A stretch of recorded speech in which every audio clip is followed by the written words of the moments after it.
ମୁଁ ସିନା ତମ ଆଗରେ ନିଶ ମୋଡ଼ି ଦେଉଛି, ହେଲେ କ'ଣ ହେବ? ମୋ ସ୍ତ୍ରୀ ତ ମୋତେ ଘରେ ଛାଞ୍ଚୁଣି ପିଟୁଛି। ଏ ମାଇକିନା କେବେ ମରିବ କେଜାଣି? ଯାଉଛି ତା ଆଗରୁ ବିଷ ଖାଇଦେଇ।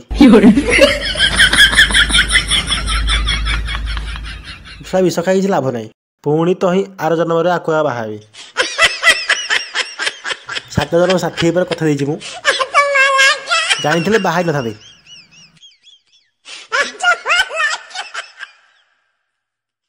ଯାଉଛି ମୂଷା ମରା 7 ଥର ଖାଇଦେବି, ଏକାଥରେ 7 ଥର ପାଇଁ ମରିଯିବି। ଯା এইটা ঠিক হব।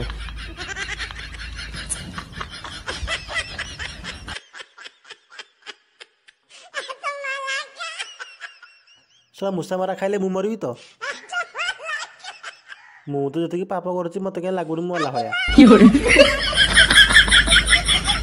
ଘାଣ୍ଟି ହେଇକି ମରିବି, ଶାନ୍ତିରେ କାହିଁ ମଲା ଭଳିଆ ଲାଗୁନି ମତେ।